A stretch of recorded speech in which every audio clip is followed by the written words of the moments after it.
Ashama harka fuunee akkam jirtu nagaa waaqayyo bakka jirtaniif kallattii jirtanitti isiniif haa ta'u isiniin jedha. Egaa nageenyi kiyya bakka jirtanitti isiniif haa ta'u isiniin jedha. Warroonni hin beekne yoo jiraatan ani kennaa jaalalaan jedhama. Isiniin jedha uummata qishtiin jaalalaa isiniin jedha. Warroonni maatii hin taane kennaa jaalalaatiif kottaa maatii ta'a subscribe like gochuu hin dagatina isiniin jedha. Egaa warroonni immoo koomantii gootanii sheer gootanii na jajjabeessaa turtan. Galatuma galanni keejjan bilisummaa yaa ta'uun isiniin jedha. Galanni keejjan bilisummaa yaa ta'uu isiniin jedha. Egaa nama gargaaruuf nama ta'uun qofti barbaachisaadha. Yaa nama gargaaruuf maallaqa namaa kennuun maal jechuudha ni miti. Yaa yaadanii fi kinoo kanuma sheergootan kanaadha gargaarsi. Galatuma isiniin jedha uummata jaalalaa uummata qashti. Isiniin jedha arraa kennaa jaalalaa maal fidattee dhufte jechuun keessa inni oolu. Egaa aadaa kana miidhugaa rabbii aadaa baay'ee ajaa'ibsiifadhee baay'ee namatti tole. Egaa kun intala fuudhamteedha. Haadha tun immoo haadha mucaati. Haadha mucaa akkatti kabajamtu aayyoon harmeen akkatti kabajamte jilbifattee ol seentee saniin booda miila ishii dhungattee saniin booda jilba ishii dhungattee akkanatti walitti maramu jecha dhugaa baay'ee namatti tola. Aadaa baay'ee bareeda ta'ee fi aadaa baay'ee namatti toludha. Hin beekamu garuu lammii isaanii Sumaalidha moo maal akkana ta'e. Inna akkasii jira baay'ee namatti tola dhugaa waa amazing isiniin jedha dhugaa. Hedduu tokkoon jaaladheeni nama ajaa'iba garuudha.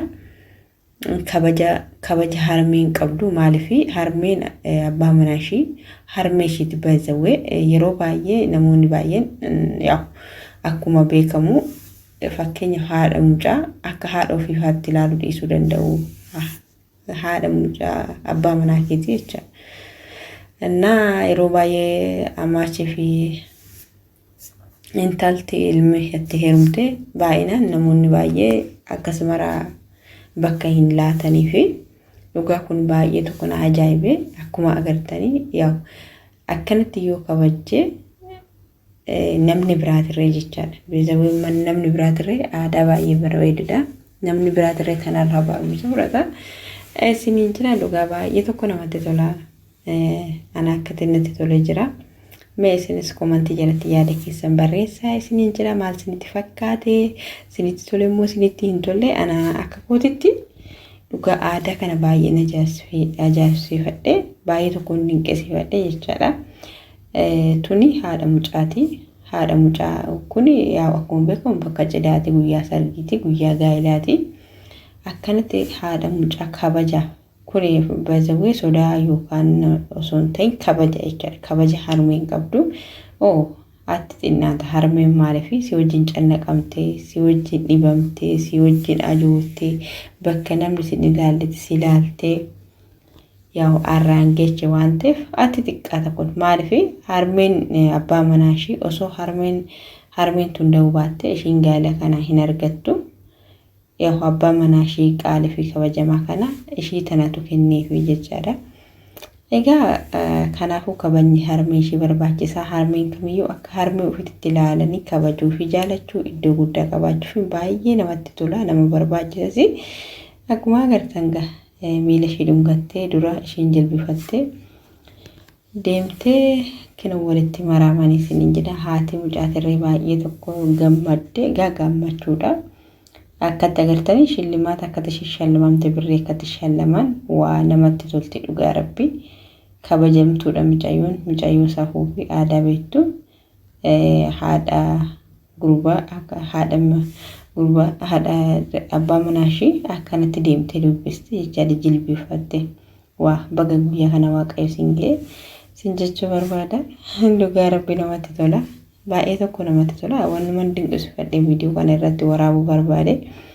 Ana akka kootitti baay'ee tokkotti natti tole siin jedhamee warroonni maatii kiyya taatan maal jettu mee maalirraa hubattu mee ilaala aadaa fi safuun ishiin qabdu kabajni ishiin qabdu haalli simannaa ishii akkatti namatti toltu haati mucaatirree akkatti ishiin gammaddee badhaasaa gashiin argatte mee ilaala maallaqa kana. Kuni maallaqni kun yoo xinnaate baay'eedha. Agartanii jirtu maallaqa xiqqaamuti kan irratti fudhatuusame.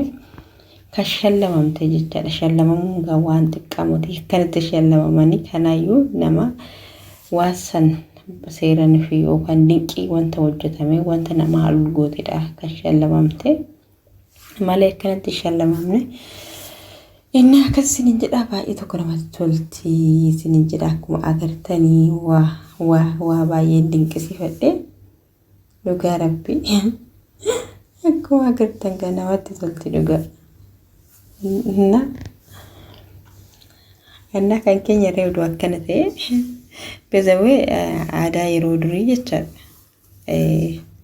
Haaluma kana kan keenya ree baay'ee bareeda yaa dhaloonni namaa ofuma keenyaaf dubbata fuudha maalidha jenne malee fakkeenya shamarree takka yemmuu qaadhimamte warra mucaan hin dheechiti warra mucaatiree warra mucayyuun hin dheecha akka aadaa keenyatti jechaadha.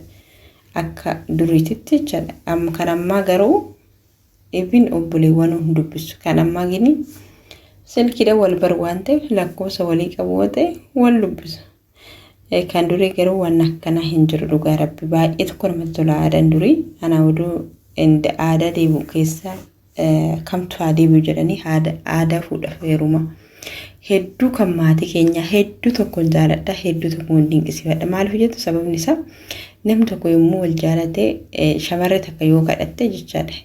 Gurbaan dargaggeechaa shamarree takka yookaan ishii bultiidhaaf taatu yoo qaadhimate ilaallata erga laallate waraqata ergata amma guyyaa sargii sanitti waliin arganii waliin dubbisan namatti tola bakka kan amma garuu yeroo baay'ee wal jaalatu jaalalli isaanii achi siqu ogguma san wal nufu wal gatu jechaadha wal miidhanii wal boochisanii waan karaa baay'eedhaan waliin gaanii maallaqa hedduurraa nyaate amma faasa jamma yeroo kana maallaqa kana yoo ilaalle baay'ee tokko nama gaddisiisa dhugaa rabbi baay'ee tokko kan duriin jiru kun maallaqaas kanassanii wanni walii kennan jiru mucaatu intala warra micooti yookaan micayittiidha bita malee wanti micayyoon abbaa manaatii kana jaalallee kiyyaa bittuun jiru kan ammaa yeroo wal baranii wal jaalatan jenna hoodoo jalanii maallaqa walii kennu maallaqa bazawee walii kennu rakkoo hin qabu waan nan jaalala malee kan jaalala irrattis milkaa'ee jira kan hin milkoofnes jira garuu haa ta'u malee aadaan durii sun baay'ee tokko namatti tola dhugaa baay'ee tokko nama gammachiisarreedha aadaa bareedaa aadaa bakka tasgabbaa aadaa baay'ee namatti tolu aadaa baay'ee nama simatudha. Ani aadaa san keessa osoo aadaa fuudha feeruma kan durii sun deebi'ee baay'ee tokko natti tola. Mee daawwattoonni kiyya hordoftoonni kiyya gawaasin jettan komantii jala nakkaa isiniin jedhaan siyaada keessanii fi komantii keessan dubbisa.